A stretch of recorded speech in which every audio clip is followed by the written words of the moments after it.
நாம் தமிழர் கட்சின்னு ஒண்ணு இருக்குது. நான் இங்க அரசியல் பேச வரவில்லை, இந்த கட்சிக்கு விளம்பரம் செய்ய வரவில்லை. எல்லா கட்சிகளும் பல்வேறு அணிகளை கொண்டிருக்கின்றன. விவசாயிகள் அணி, மகளிர் அணி, இளைஞர் அணி, மாணவர் அணி, அப்படி எல்லாம் வச்சிருக்காங்க. இது எல்லா கட்சியிலும் இருக்கு, நாம் தமிழர் கட்சியிலும் இருக்கு. ஆனால் நாம் தமிழர் கட்சியில் இருக்கக்கூடிய மற்றொரு அமைப்பு குருதி கொடை பாசறை என்பது. குருதி கொடை பாசறை தமிழ்நாடு முழுவதும் அவர்களுக்கு நெட்வொர்க் இருக்குது.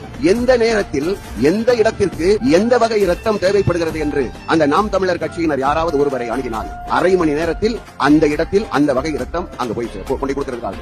மெட்ராஸ்ல உங்களுக்கு ஒருத்தருக்கு ஒரு வகை குரூப் ரத்தம் தேவைப்படுதுன்னா அவசரமாக தேவைப்படுகிறது. நீங்க காரைக்குடியில் இருக்கிறவற்றை சொன்னா போதும், இங்க இருந்து அங்க செய்தி பறக்கும், அங்க இருந்து எந்த இடத்துக்கு தேவைப்படுகிறதோ அதற்கு அருகில் இருக்கக்கூடிய அந்த பாசறை உறுப்பினர்களுக்கு செய்தி பறக்கும். அரை மணி நேரத்தில் அங்க இருக்க பக்கத்தில் இருக்கிற போய் ரத்தம் கொடுத்துட்டு வரலாம். இது நடக்குது, இன்னைக்கு நடக்குது. நானே அது போல கருமாத்தூர்ல இருக்கிற போது சிவகங்கை அரசு மருத்துவமனையிலே ஒருவருக்கு ஒரு ரத்தம் தேவைப்பட்ட போது அங்க இருக்கவனுக்கு போன் பண்ணி, அவன் இங்க இருக்கவனுக்கு போன் பண்ணி, இங்க இருக்கிற எங்க போன் பண்ணி பக்கத்துல ஒருத்தர் கொடுத்துட்டான் இலவசமாக. போக்குவரத்து செலவுக்கு கூட வாங்க மாட்டார்கள், கொடுத்தாலும் வாங்க மாட்டாங்க. இதுக்கு பேரு தான் அருள் நிறைந்த வாழ்வு. இதுக்கு பேர் தான் அருள் நிறைந்த வாழ்வு.